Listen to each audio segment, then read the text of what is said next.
Hey flower friends, time for an update on the garden. So it's June 21st or 20th.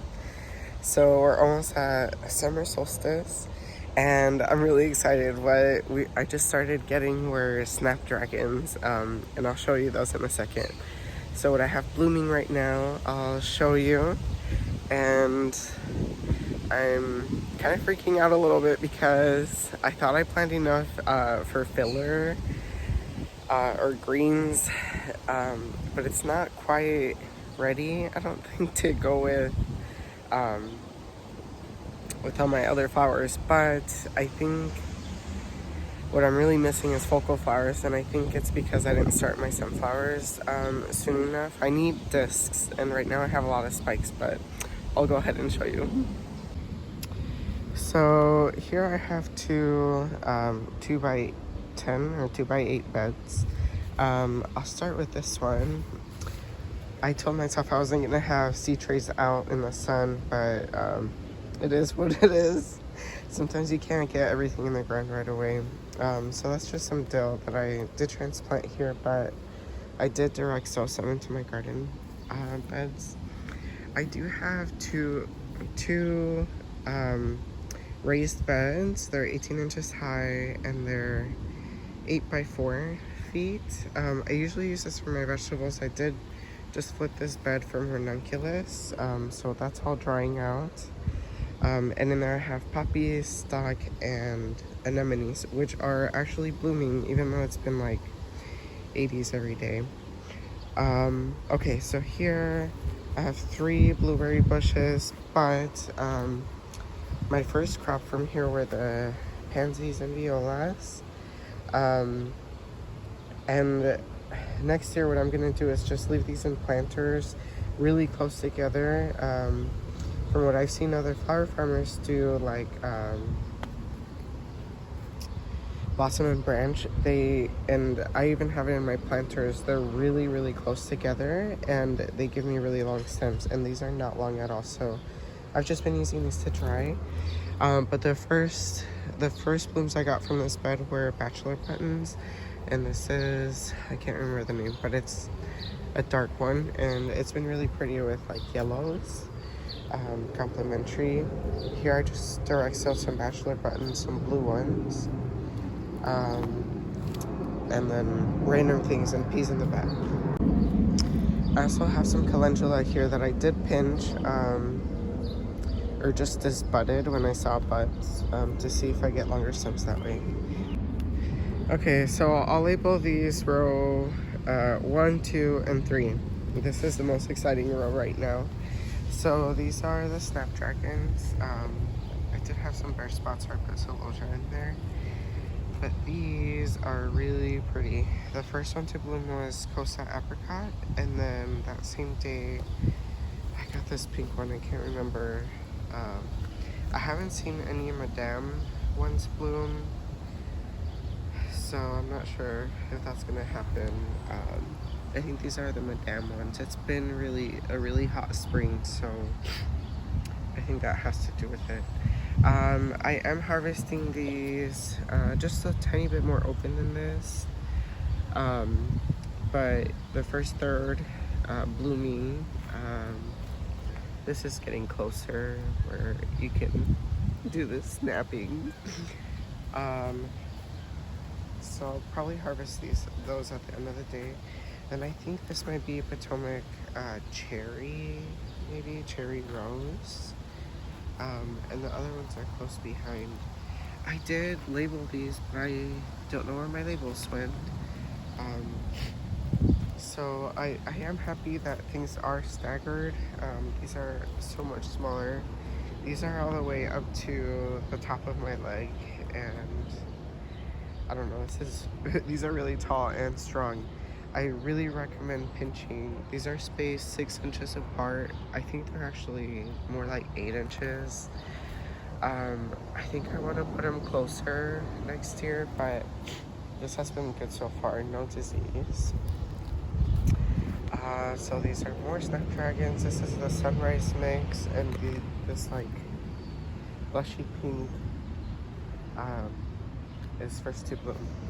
Then I have some ageratum that I wish I knew I could have pinched sooner. But as you can see here, pinching works with ageratum. And then Gumfrina, these were so slow to start, but they put on a lot of growth with the heat. And China asters, as you can see, I don't have a ton of each flower. And my first phlox bloom. I think this one's creme brulee.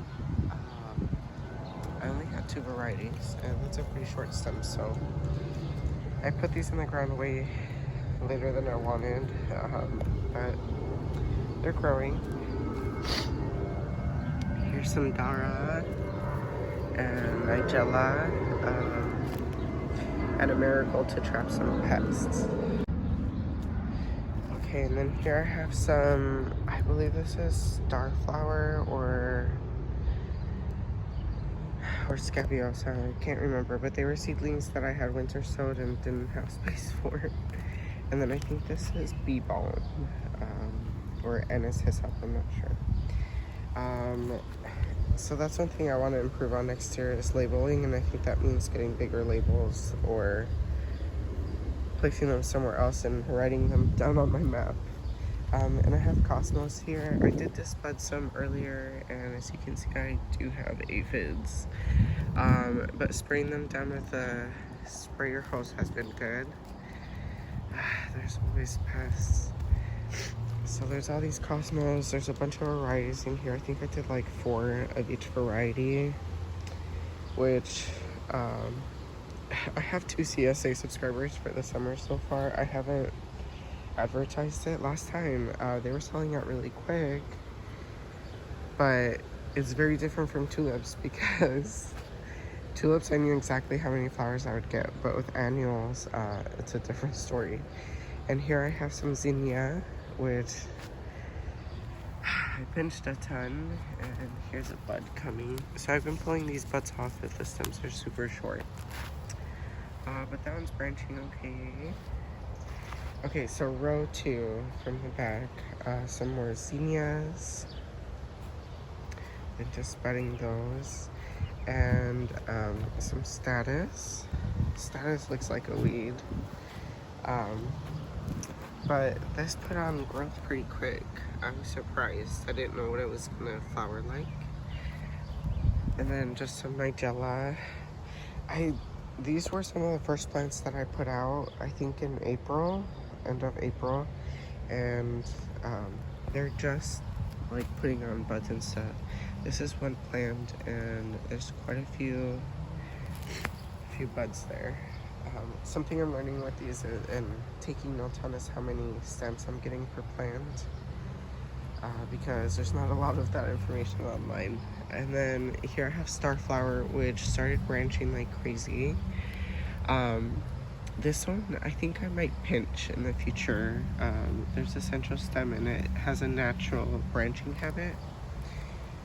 So there's that one, and then Status, I think this is the Forever Happy. And then I also did plant the blue, but I'm not seeing that. A few. This was the first plant I had aphids on and sprayed it down. So it's getting really close. But the blooms are really tiny, so I'm not sure. Which might be fine there. It's just an accent flower. And Foxglove. I have 2 Camelot, 1 Dalmatian Peach. Or no, 2 Dalmatian Peach and 1 Camelot mix. I have these planted around in my landscape, and I thought they would have flowered by now, but they just keep putting on growth, so maybe I'll get them in the summer. And then I have Scabiosa, I think Fata Morgana, and the Salmon Scoop, and it's not a ton of plants, and I really wish I had more. So I did put some out in my landscape. And then this is Starflower. I think it's only like 7 plants here, but more in my landscape. And these are all getting really tall. The feverfew is like up to my thigh, and the Starflower too. I just learned that Starflower branches well, so what I saw someone else do is for the first blooms. I was surprised these like budded up quick. These are good discs for bouquets, but these oh, such a fun texture. So what I'm gonna do is that first stem I'm gonna cut pretty deep and then hopefully get a second flush later in the season. And then here I have my Bells of Ireland, my little prized possession. These are so hard to germinate, but they're doing good and they smell so good. Just waiting for them to get longer stems. I have been fertilizing once a week, but haven't been able to stay on top of that. And then here, about 7 plants of Ami. I think this is just Ami Matrix, the white one. And it's been doing really good in the vase, like it'll flower all the way. I've been picking it like around this stage for some stuff, but closer to white. Okay, so row 3. This is my Buplorum. It has a really cool growing habit. This is a one and done, so I'm gonna be flipping this into cress, so more filler. And it started branching, which is great. And this one just started blooming, so this is almost ready to pick. I don't have all of the flowers that I want for my bouquet ready, so I'm just letting things stay here instead of cutting it to see if it'll last a little longer. And this is my first succession of sunflowers, white knight. I think there's like 30 in here, and maybe enough for the first bouquets, but I did want to have more of these just to sell in straight bunches, and I'll have to wait for that second succession. My second succession I just planted right next to it, so those are germinating nicely. And then here I have celosia. This is row 3 is 6-inch spacing, row 2 is 9-inch spacing, but it looks more like 18 inches. And row 1 is 6-inch spacing, so I have zinnias in 6 and 9-inch spacing to see how they do. So celosia, Solway White, and Florets Texas Plume Mix. And then here's all of Lisianthus. That's doing awesome. It's really resistant to heat. I did transplant my very last succession of them just to use up on my seed. And so I put 2 in a hole for some of them. So those are doing good. They look really good. So there's that, and then here's Honeywort. This one was so easy to grow.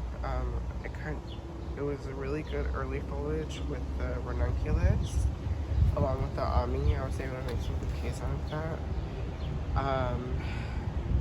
I'm not crazy about how it curves in the vase sometimes. Like some stems did hydrate well. I have been putting it in like boiling water when I pick it or condition it inside. I do want to let some stems go to seed, just so that I can have seed for next year. But these were from Flora, and I don't know, these seeds are huge, so it's really encouraging if you're growing something for the first time to have a bee seedling.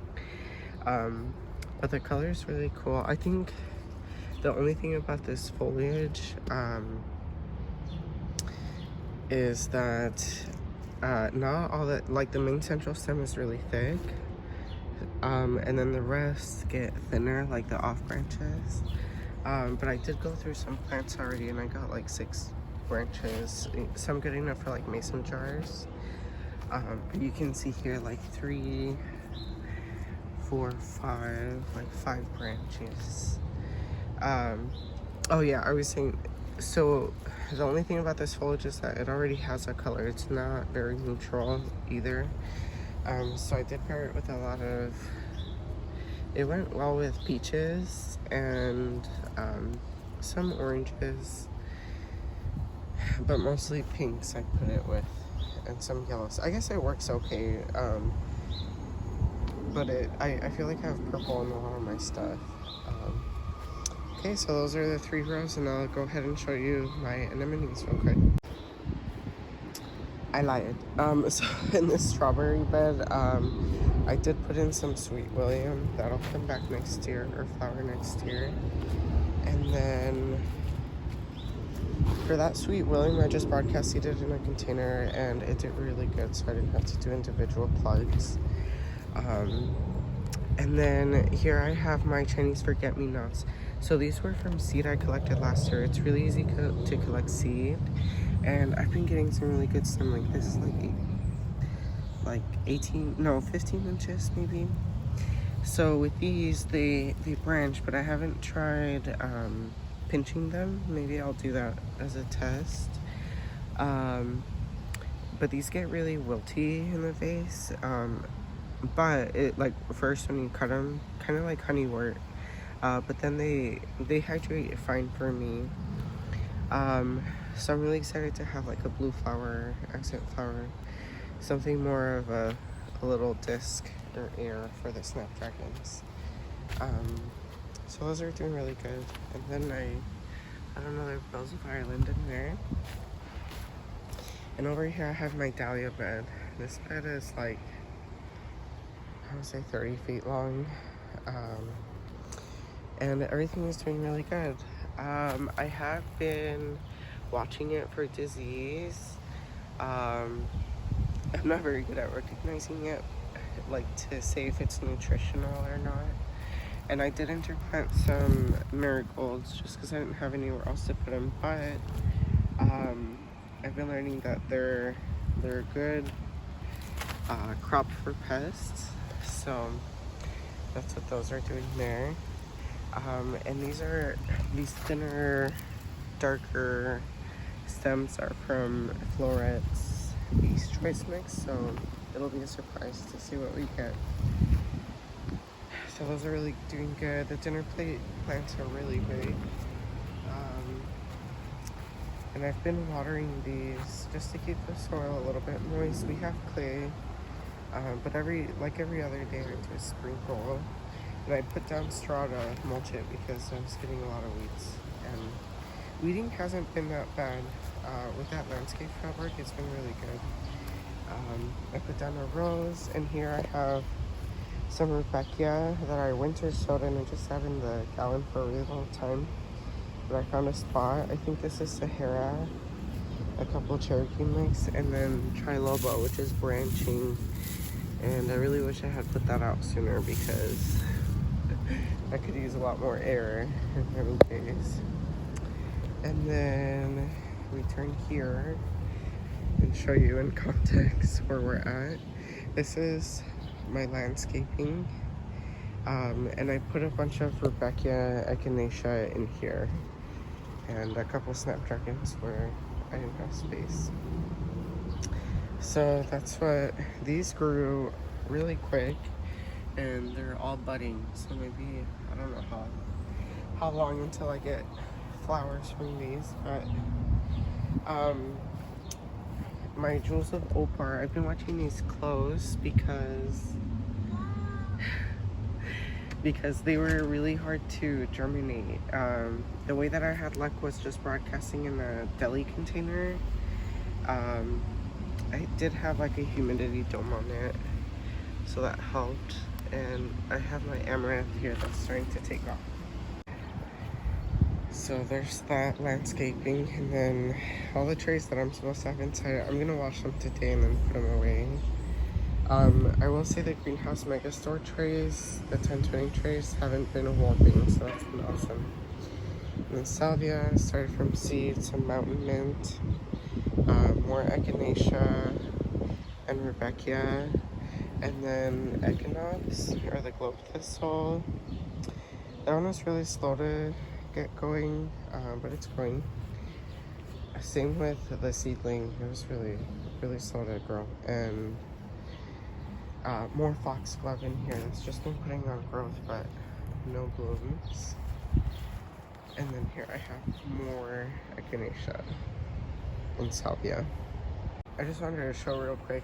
So in these planters, I only put like 6, I think like 3, maybe like 12 plants in here of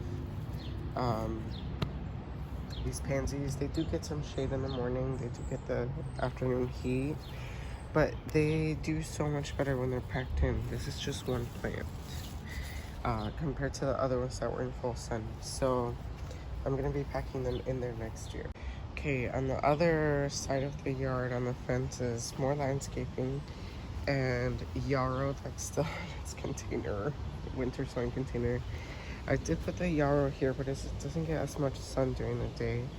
And some lily bulbs that the squirrels ate. So I'm gonna have a ton of those. Milkweed. And then I just put this bed in yesterday. I did not kill the grass. But I do have quite a few varieties of sunflowers there. I'm trying to stay on top of the succession planting. I think there's only like 30 to 35 sunflowers in here. So those were some yesterday, and then here I am trying to kill the grass. I think these are like 12 feet long, the beds. These are my branching sunflowers right here, spaced farther apart, like 18 inches. It's panache and frilly. But I'm gonna go ahead and start some inside and then transplant out here because there's a lot of weed pressure. And then here's the second succession of sunflowers. I did have these uncovered and something started eating them, so they didn't like the white light for some reason. But they really like the orange one. So what I did is I had some hoops that I wasn't using, and I went ahead and put some rebar in, really easy to put in, and bird knitting. This is like 14 by 14 foot piece, and that's been working really well. We'll see how it goes when they get taller. I did skip the poppy bed, just to give you reference of where we're at. This poppy bed is about 4 by 6 feet. And I did pack it in. I did winter broadcast sowed poppies. And these are some that a friend gave me. So you can see here I planted these, spaced them out. But I really like just broadcast sowing. It's a lot less work. I have been getting Icelandic poppies, and I have broadseed poppies. So these I'm growing for the pods. This one's a little one, but I did see some big pods. They just started blooming yesterday, close to the first day of summer. And then Icelandic poppies, nobody ever shows this, but I want to show you. You get a lot of blooms per plant, and they're like really wiry, really hard, so it's an interesting flower. So here I have 2 blooms, and you can see I cut one, so there's 3 from that one. And from here I have 1, 2, 3, 4, 5, 6 blooms, and I've probably cut from this too. I did start getting thrips in this bed, so I started harvesting them like this, or to check what color they were. They were kind of cracked it open a little. I have been picking like the orange ones. I don't want those to go to self-seed. And the pods on these are not very pretty, so, but they have lots of seeds, so I'll be culling these just to save these. I haven't really gotten any peachy ones. They have like a touch of peach, but that's it. It's mostly been like really loud yellow and that highlighter orange that I don't like. So they grew, and some fever along here. And then larkspur. This stays in bloom for so long. That's still one of my first stems, and the white one was my first one. It's been there for, I don't know, 3 weeks. But it's putting on pods. I don't know if you can see these like darker ones, 3 right there. So I'll probably will be culling those to save seed. And let's see what else is in here. Oh, in the back is sweet peas. So this is the bed that I started getting thrips, and I first noticed them in the sweet peas, and they're really annoying. So I did get Captain Jack's spray. So I'll be cutting down all these blooms so the pollinators aren't here, and then putting them out. But this is the mammoth mix. Just it came in later, but the hyacinth was the first to bloom.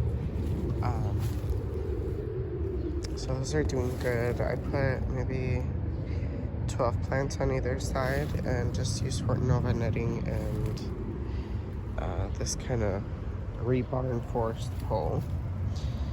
So this is really pretty. I do have more that have just been sitting in trays, but I didn't find a spot for them. With this gardening stuff, what's really hard is like finding space if you don't have a plan. I had written out exactly what I was gonna do, but things ended up taking more space, like the dahlias. This was supposed to be something else, but the cuttings worked, so that's what it's taking up space, but I'm happy about it. Well, that's gonna do it for our pre-summer solstice garden tour. Thanks for joining me, and stay tuned for first ESA bouquets going out, and I hope I have enough stems for more subscriptions. I'll see you in the next one.